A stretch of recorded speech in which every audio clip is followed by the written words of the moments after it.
Setelah Nabi Isa alaihi salam menjalani puasa selama 40 hari, 40 malam, di tengah padang yang sunyi, ia bermunajat kepada Allah, menguatkan jiwanya untuk misi besar yang Allah titahkan kepadanya, yaitu menyeru tauhid kepada kaum Bani Israel. Tubuhnya lemah karena menahan lapar, namun rohnya begitu kokoh. Di saat paling hening itulah muncul sesosok makhluk asing menyamar sebagai lelaki renta, yang tak lain adalah iblis yang terkutuk. Iblis mendekati Nabi Isa dan membuka pembicaraan dengan suara halus namun menipu. "Wahai anak Maryam, bukankah engkau percaya bahwa tidak ada sesuatu pun yang akan menimpamu kecuali atas izin Tuhan?" Isa menatapnya lalu menjawab dengan tenang namun tajam, "Benar wahai musuh Allah." Iblis tersenyum sinis, lalu menunjuk ke tepi tebing gunung tempat mereka berdiri. "Kalau begitu buktikanlah imanmu, lempar dirimu dari gunung ini. Jika benar takdir Allah menjaga hidupmu, maka kamu tidak akan mati." Seketika suasana menjadi hening, angin berdesir seperti menyaksikan pertarungan iman yang besar. Tapi Nabi Isa tidak gentar. Ia menatap tajam ke arah iblis lalu berkata dengan nada keras, "Wahai musuh Allah, sesungguhnya Allah menguji hambanya, dan seorang hamba tidak boleh menguji Tuhannya." Kalimat itu menghantam iblis seperti petir di siang bolong. Sekali lagi iblis mencoba berputar arah dengan rayuan berbeda. Ia berkata, "Tidakkah engkau lapar wahai Isa? Engkau mampu mengubah batu menjadi roti. Gunakanlah kekuatanmu. Bukankah itu juga dari Tuhanmu?" Nabi Isa menjawab, "Manusia tidak hidup dari roti semata, tetapi dari setiap firman Allah." Iblis mulai gelisah, tapi ia tidak menyerah. Ia lalu mengangkat tangan dan menunjuk ke cakrawala. Dalam sekejap ia perlihatkan gambaran dunia, istana yang megah, pasukan kerajaan, dan kekayaan tak terhingga. Lalu ia berkata, "Lihat semua ini, aku akan berikan padamu semua kekuasaan di bumi ini jika engkau sujud padaku walau hanya sekali saja." Seketika wajah Nabi Isa memerah karena murka. Ia mengangkat tangannya dan berteriak, "Enyahlah dariku wahai iblis. Telah tertulis, sembahlah Allah Tuhanmu dan hanya kepadanya engkau berbakti." Petir menyambar di kejauhan serta awan menggulung. Iblis tersentak, tubuhnya mengecil lalu kabur seperti asap hitam yang terhempas angin. Kegelapan pun lenyap dari tempat itu. Setelah peristiwa itu, turunlah para malaikat menemani Nabi Isa, membawakan ketenangan dan makanan dari langit. Ia kembali melanjutkan dakwahnya, membawa risalah tauhid kepada umat yang semakin keras kepala.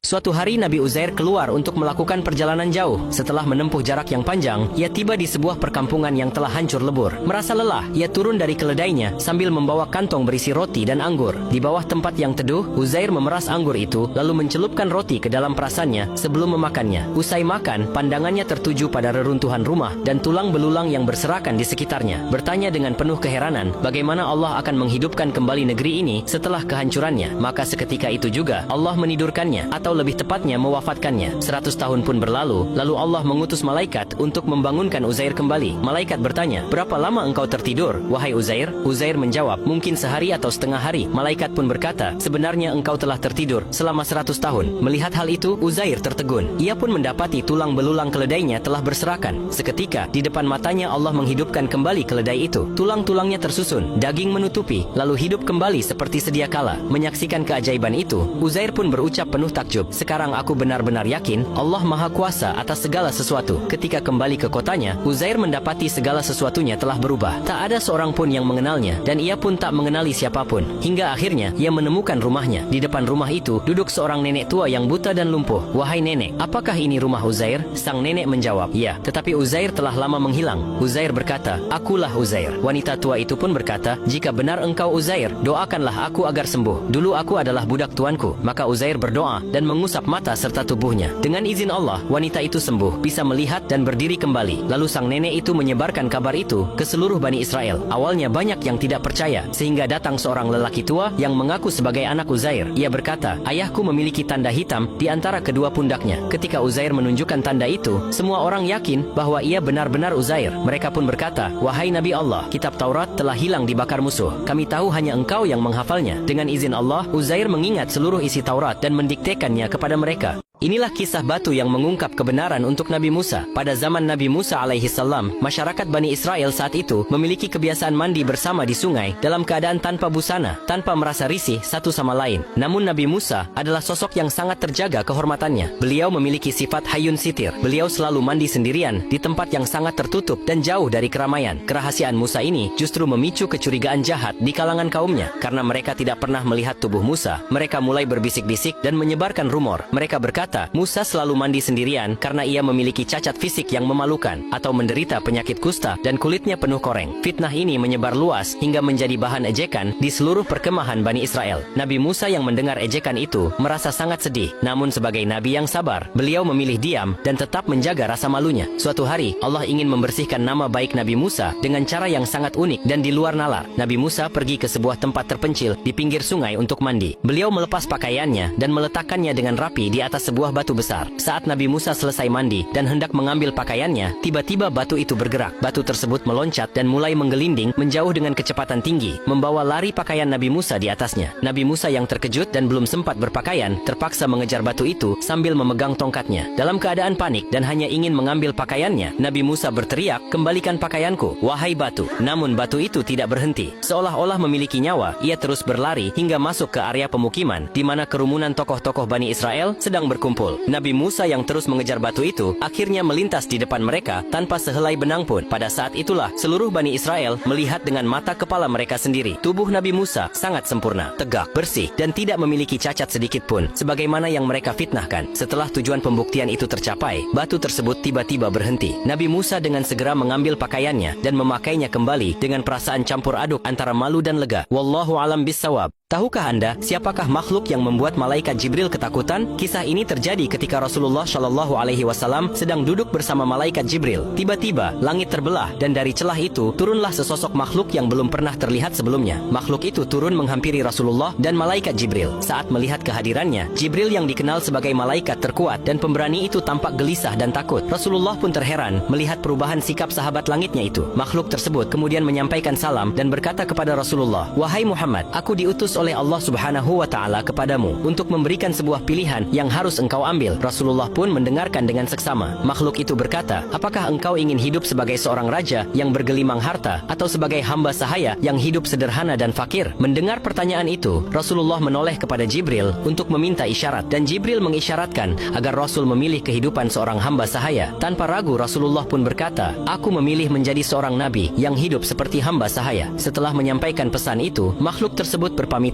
dan kembali ke langit. Saat itulah wajah Jibril kembali tenang, tidak lagi diliputi ketakutan seperti sebelumnya. Melihat hal tersebut, Rasulullah pun bertanya, "Wahai Jibril, mengapa engkau tampak begitu ketakutan ketika makhluk itu turun?" Jibril menjawab, "Demi Allah, aku tidak mengira bahwa ia akan turun ke bumi, kecuali untuk menyampaikan kabar tentang datangnya hari kiamat." Rasulullah pun bertanya lagi, "Siapa makhluk itu sebenarnya, wahai Jibril?" Jibril pun menjawab, "Dia adalah Israfil, malaikat peniup sangkakala. Ia tidak pernah turun ke bumi, kecuali dengan tugas yang sangat besar. Aku khawatir kedatangannya tadi untuk memberitahukan bahwa hari kiamat telah tiba." Diketahui bahwa malaikat Israfil adalah makhluk yang agung. Ia memiliki 1200 sayap dan satu sayapnya saja sebanding dengan gabungan 600 sayap milik Jibril. Ia berdiri tegak menghadap ke arah arsy Allah, siap meniup sangkakala jika waktunya tiba. Dan sejak diciptakan, ia tidak pernah berkedip karena takut jika ia lalai dan waktunya telah datang.